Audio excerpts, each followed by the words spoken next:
Nous réorganisons le territoire, m'expliqua mon patron sans me regarder dans les yeux.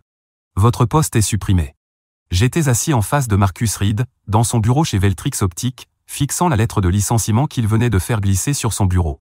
L'encre du contrat de 2 millions de dollars que je venais de décrocher n'était même pas encore sèche. Je comprends, répondis-je d'une voix calme, malgré la tempête qui grondait en moi.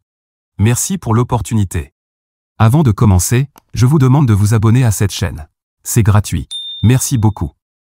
Je m'appelle Cassandra Doyle, 36 ans, cadre supérieur des ventes à Plano, au Texas, et je venais d'être privé du plus gros chèque de commission de ma carrière. Pendant 8 mois, j'avais tout donné pour décrocher ce client, Horizon Innovation. J'avais pris l'avion à travers le pays 12 fois, participé à 43 séries de négociations, personnalisé d'innombrables présentations commerciales, et tissé une relation avec leur PDG qui allait bien au-delà du cadre professionnel. Et maintenant, 2 semaines avant que ma commission ne soit versée, Marcus avait décidé que mon poste était devenu superflu. En rangeant mon bureau, j'ai remarqué mes collègues qui me jetaient des regards furtifs, leurs expressions mêlant pitié et soulagement de ne pas être à ma place. Marcus avait parfaitement calculé son coût. À 16h un vendredi, alors que la plupart des cadres étaient déjà partis pour leur partie de golf du week-end. Le manuel des jeux politiques en entreprise dans toute sa splendeur. Je suis désolé, Cassandra, m'a chuchoté Violet du service comptabilité en passant. Tout le monde sait que ce n'est pas juste. Je lui ai souri, gardant mon calme. C'est juste des affaires, non, mais ce n'était pas juste des affaires. C'était personnel. Le contrat avec Horizon n'était pas un client de plus. Il représentait le sommet de ma carrière après 15 années dans le métier. Cette commission aurait permis de rembourser les frais médicaux de ma mère, dus à une opération imprévue l'année dernière. Marcus le savait. Nous en avions parlé autour d'un verre le mois dernier, lorsqu'il m'avait félicité pour la conclusion imminente de l'accord. J'ai jeté un dernier regard au bureau où j'avais passé 5 années de ma vie, puis je suis parti, la tête haute. Dans l'ascenseur, j'ai regardé mon téléphone et vu un message de Jonah Freeman, le PDG de Horizon. Le dîner de mercredi pour fêter le partenariat, c'est toujours bon? Un léger sourire s'est dessiné sur mes lèvres. Ce que Marcus ne comprenait pas, c'est que les affaires ne se résument pas aux contrats et aux chiffres. Elles reposent sur les relations humaines. Et ma relation avec Jonah n'était pas que professionnelle. Nous avions bâti un lien fondé sur le respect mutuel et la confiance au fil des 8 derniers mois. Il m'avait parlé de ses enfants. Je lui avais confié mon rêve de créer un jour mon propre cabinet de conseil. En atteignant ma voiture, j'ai pris une décision. Ce n'était pas fini. Pas du tout. Pendant 5 ans, j'avais été l'une des meilleures performeuses de Veltrix. J'avais construit mon portefeuille client à partir de rien, transformant des comptes moribonds en mines d'or. Rien que l'année dernière, j'avais généré 4 300 000 $ de nouveaux contrats. Les trophées de vente et les plaques de reconnaissance qui prenaient la poussière dans un carton dans mon coffre en témoignaient. Mais Veltrix avait changé.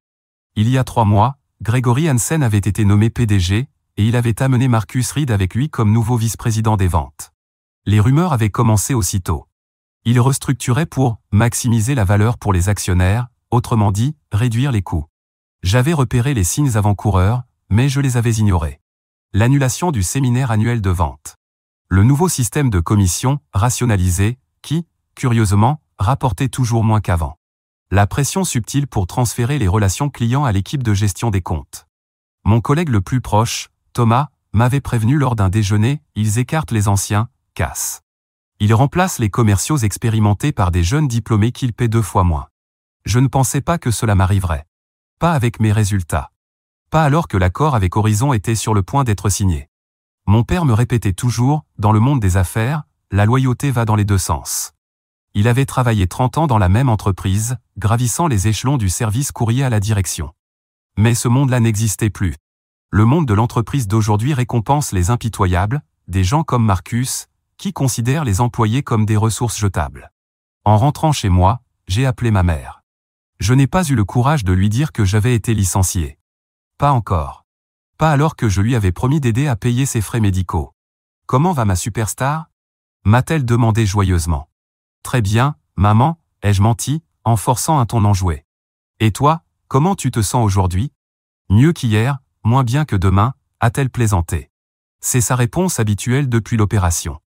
Après avoir raccroché, je suis resté assise dans ma voiture garée, regardant mon immeuble, essayant d'élaborer un plan. Mon indemnité de départ couvrirait 3 mois de dépenses. Mais sans la commission, je devrais puiser dans mes économies pour le prochain paiement de ma mère. À moins que... J'ai fait défiler mes contacts jusqu'à tomber sur le numéro de Jonah. Notre dîner hebdomadaire était devenu une tradition pendant la négociation. Il valorisait l'authenticité. C'est ce qui avait attiré Horizon vers Veltrix, ou plus précisément, vers moi. Je n'ai hésité qu'un instant avant d'appuyer sur appel. La ligne a sonné 2 fois avant que la voix familière de Jonah ne réponde. « Cassandra, je pensais justement à vous. Toujours partante pour mercredi ? » « Absolument, ai-je répondu. Mais Jonah, il y a quelque chose dont nous devons parler. Le mercredi soir, je me suis rendu à la Cantra, un restaurant chic du centre de Plano, là où Jonah et moi avions célébré l'accord verbal 2 semaines plus tôt. J'étais arrivé en avance, choisi une table discrète dans un coin, et commandé une bouteille de son cabernet préféré. Lorsqu'il est arrivé, son sourire s'est estompé en lisant mon expression. « Quelque chose ne va pas », a-t-il dit en s'asseyant. J'ai pris une profonde inspiration et j'ai exposé les faits. Pas d'embellissements émotionnels, pas de supplications pour de la sympathie, juste la vérité. J'avais été licencié 2 semaines avant que ma commission ne soit due sur le contrat que j'avais orchestré, du premier contact à la signature. Le visage de Jonah s'est assombri. C'est détestable. Ce n'est que du business, ai-je répété la phrase qui était devenue mon mantra amer. Non, Jonah a posé son verre de vin avec un soin délibéré. Le business, c'est une question de relation et d'intégrité. Sans cela, ce n'est que du vol en costume. Venant du PDG d'une entreprise technologique de 500 millions de dollars, ces mots avaient du poids. « Que vas-tu faire » a-t-il demandé. J'ai reçu une offre de Crystalline Systems, ai-je répondu, en parlant d'un des principaux concurrents de Veltrix. Ils essaient de me recruter depuis des années. Jonah a hoché la tête lentement, son esprit analytique passant en revue les implications. Et notre contrat avec Veltrix a une clause de rétractation de 14 jours, ai-je ajouté. Nous l'avons revu ensemble, tu te souviens. Chaque partie peut se désister sans pénalité dans les 2 semaines. Je ne lui demandais pas d'annuler. Je ne lui aurais jamais demandé explicitement. La décision devait venir de lui, basée sur son propre jugement professionnel. Jonah m'a fixé longtemps, puis il a sorti son téléphone. « Harold » a-t-il dit à son conseiller juridique, récupère le contrat avec Veltrix. Je veux invoquer la clause de rétractation dès demain matin.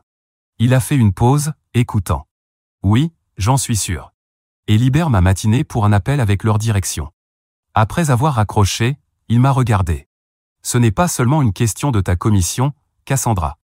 Pendant nos négociations, tu as promis de superviser personnellement la mise en œuvre. C'était un facteur important dans notre décision. J'ai hoché la tête, sentant un poids s'envoler de mes épaules. La gamme de produits de Crystalline est en fait mieux adaptée à vos besoins, ai-je dit honnêtement. Les composants optiques ont une garantie plus longue et leur équipe de conception personnalisée est plus expérimentée dans vos applications spécifiques. Quand peux-tu commencer là-bas, a demandé Jonah. Lundi, ont-ils hâte de m'avoir à bord?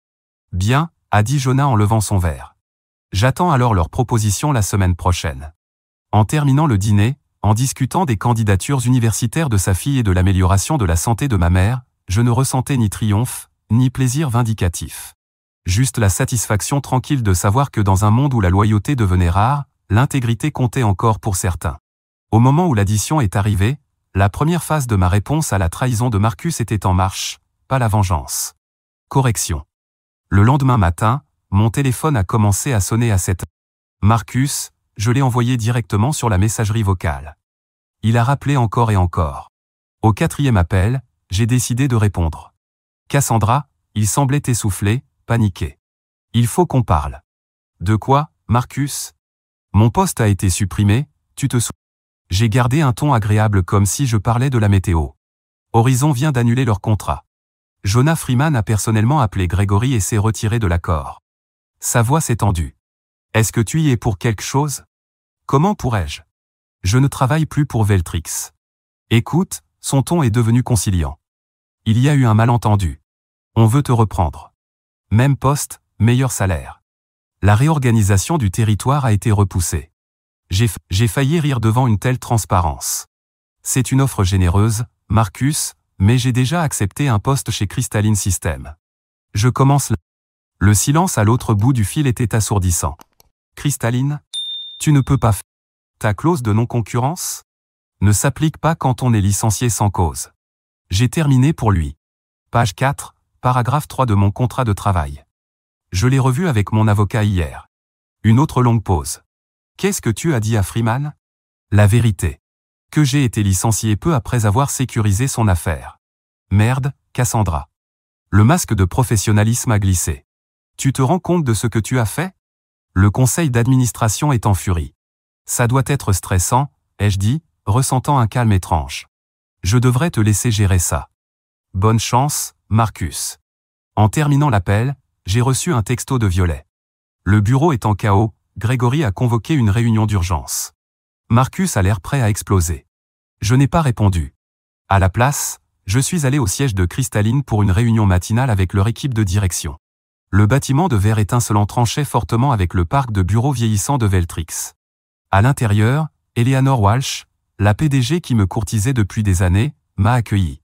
« Bienvenue dans l'équipe, Cassandra », a-t-elle dit en me serrant la main fermement. « Nous sommes ravis de t'avoir. »« Merci pour cette opportunité », ai-je répondu, les mots plus sincères que lorsque je les avais adressés à Marcus.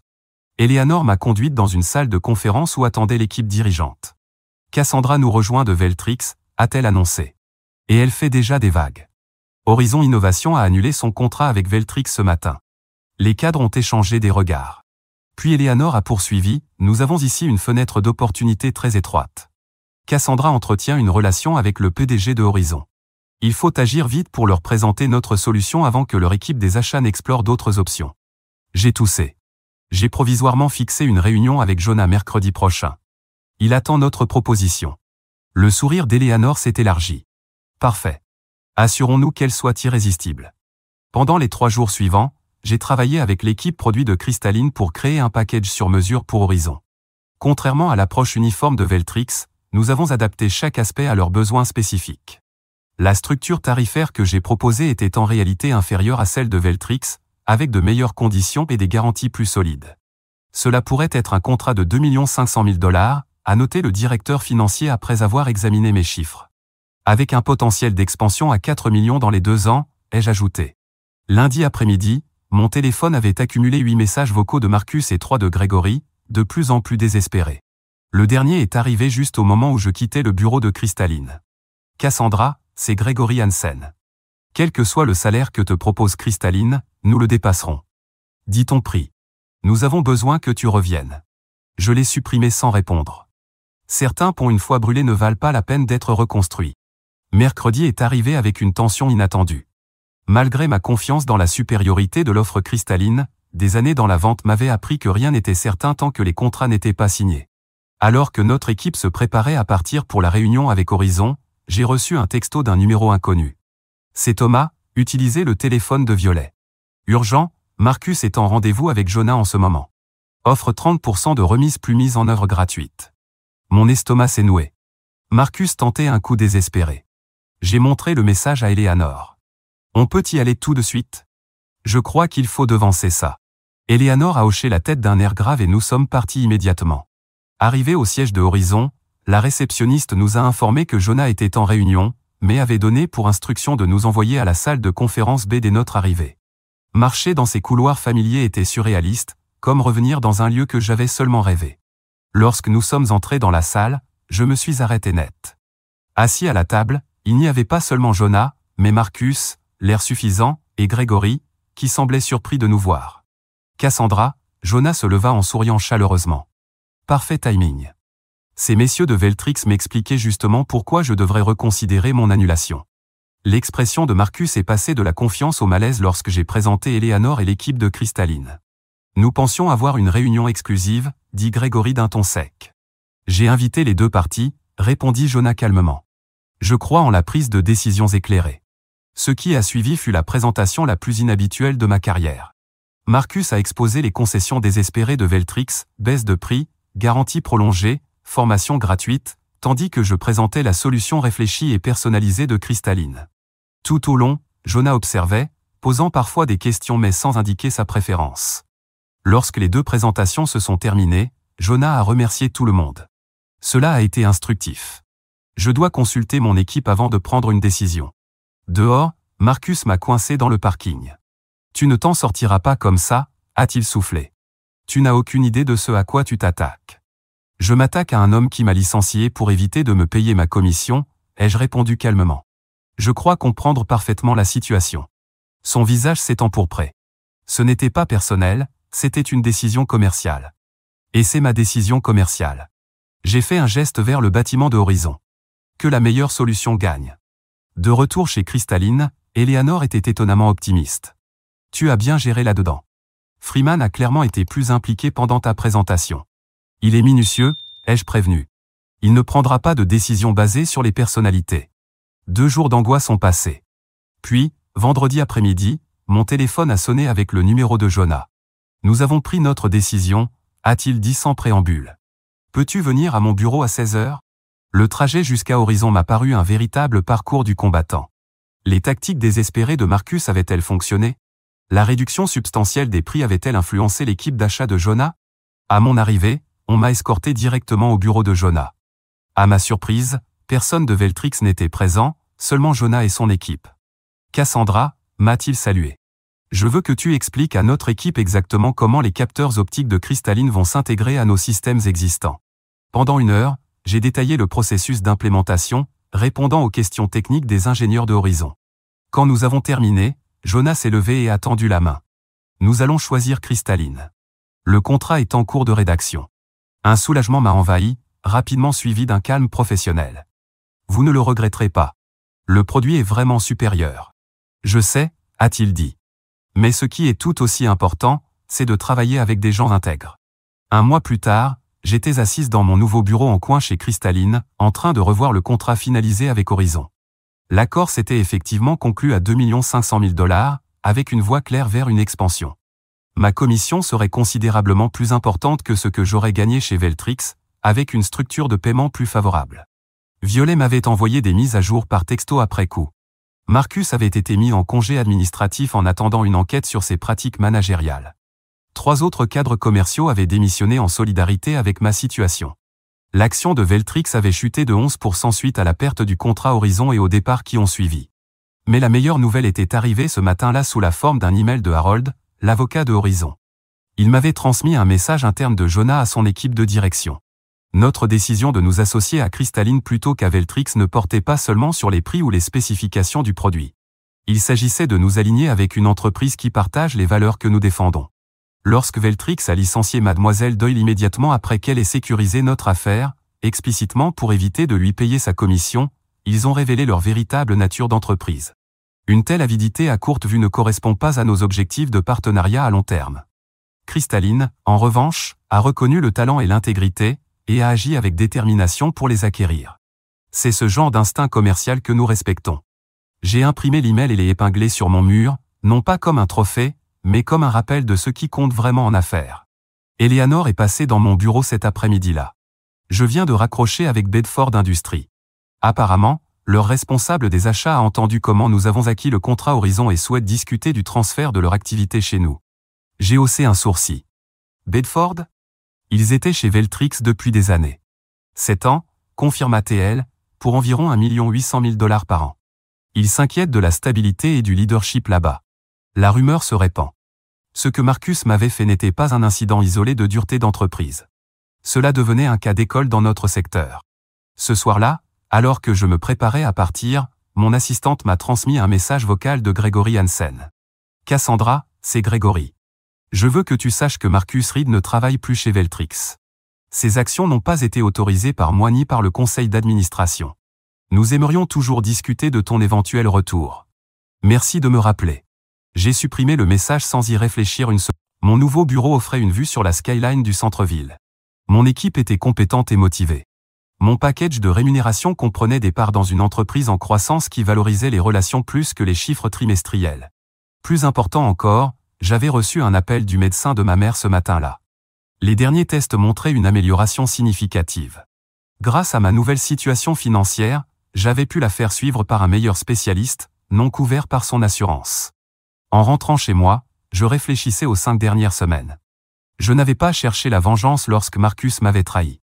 J'avais simplement fait en sorte que les conséquences le rattrapent par ses propres actions. Je n'avais pas détruit Veltrix. Ils s'étaient eux-mêmes sapés en privilégiant des gains à court terme au détriment de relations durables. Mon téléphone a vibré avec un texto de Jonah. L'équipe d'implémentation dit que tout est en avance sur le planning. Dîner la semaine prochaine pour fêter ça? Absolument, ai-je répondu.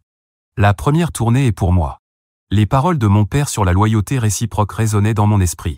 Même si le monde des affaires avait changé depuis son époque, certains principes restaient éternels, l'intégrité, les relations, et la compréhension que la manière dont on traite les gens nous revient toujours en retour. Marcus m'avait appris une leçon précieuse, mais pas celle qu'il attendait. En affaires, comme dans la vie, votre réputation ne se construit pas sur ce que vous dites, mais sur ce que vous faites, surtout quand vous pensez que personne ne regarde. 6 mois après avoir rejoint Cristalline, je me tenais à un podium pour recevoir le prix du meilleur cadre commercial de l'année lors de la conférence annuelle de l'industrie. En regardant l'audience, j'ai repéré plusieurs visages familiers de Veltrix, dont Grégory, qui m'a adressé un sourire crispé quand nos regards se sont croisés. Mon discours d'acceptation fut bref et centré sur l'importance de l'éthique commerciale et de la construction de relations. Je n'ai pas mentionné Veltrix ni les circonstances qui ont mené à mon départ, je n'en avais pas besoin. Tout le monde dans la salle connaissait l'histoire. Le succès en vente ne consiste pas seulement à conclure des affaires, ai-je conclu. Il s'agit de créer de véritables partenariats où les deux parties gagnent. Quand on oublie cela, on n'est plus des professionnels de la vente. On est simplement des gestionnaires de transactions. Les applaudissements furent gratifiants, mais ce qui s'est passé ensuite l'a été encore plus. Un flot constant de collègues de l'industrie est venu à ma rencontre, certains pour me féliciter, d'autres pour demander conseil, et quelques-uns pour s'enquérir discrètement des opportunités chez Cristalline. Bedford Industries avait effectivement transféré son activité chez nous, suivi par 2 autres grands clients de Veltrix. La part de marché de notre entreprise avait augmenté de 15%, tandis que celle de Veltrix avait chuté de près de 20%. Jonah m'a retrouvé à la réception juste après. « Félicitations », dit-il en trinquant avec moi. « C'est bien mérité. »« Merci d'avoir donné sa chance à Cristalline », répondis-je. « Comment se passe l'implémentation ? » ?»« En avance sur le planning et sous budget, » dit-il. « Ton équipe est exceptionnelle. La leur aussi, convenu-je.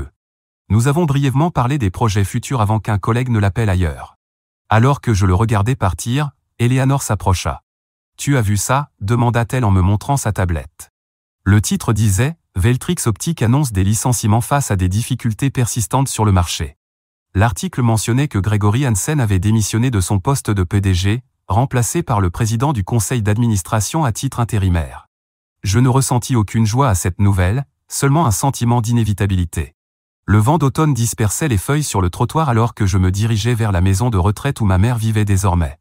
Grâce à ma situation financière améliorée, elle avait une chambre privée dans le meilleur centre de rééducation de Plano, avec une kinésithérapie quotidienne et des traitements de pointe. « Voilà ma fille », s'exclama-t-elle en entrant, posant le livre qu'elle lisait. À 68 ans, elle gardait toujours son esprit vif et son sourire chaleureux qui m'avait guidé à travers les épreuves de la vie. « Comment va le nouveau médicament ?» demandai-je en prenant la chaise près de son lit. « Le médecin dit que je réagis mieux que prévu », répondit-elle. « Je pourrais peut-être rentrer chez moi pour Noël. »« C'est merveilleux, maman. »« Et comment va ma guerrière du monde des affaires ? Toujours en train de conquérir le monde des affaires ?» Je souris en lui donnant des nouvelles récentes. J'avais été promue vice-présidente des comptes stratégiques chez Cristalline, avec une équipe de 12 cadres commerciaux sous mes ordres.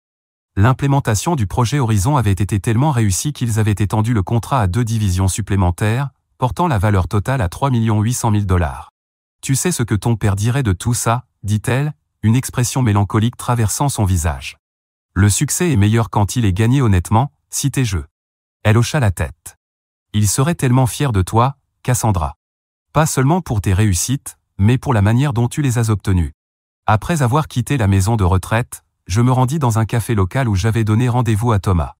Il avait quitté Veltrix le mois précédent et passait des entretiens dans plusieurs entreprises. « J'ai une bonne nouvelle », dit-il dès que je m'assis. « J'ai accepté une offre chez Meridian Technologies. Félicitations. »« Poste en vente ?»« Directeur des ventes », répondit-il, incapable de cacher son sourire. 15% de salaire de base en plus que chez Veltrix, meilleure structure de commission. Ils ont de la chance de t'avoir, dis-je sincèrement. J'ai presque appelé Marcus pour le remercier, plaisanta Thomas. Être associé à Veltrix ces jours-ci, c'est comme avoir un ticket d'or pour la concurrence. En construisant ma nouvelle équipe et ma carrière chez Cristalline, je pensais parfois à Marcus et à la leçon qu'il m'avait involontairement donnée. En fin de compte, la manière dont nous traitons les autres détermine non seulement leur sort, mais aussi le nôtre. Ma vengeance n'était pas de le détruire. Elle était dans le fait de réussir malgré sa tentative de dévaloriser ma contribution. La plus grande vindicte n'était pas d'assister à sa chute, mais de construire ma propre ascension.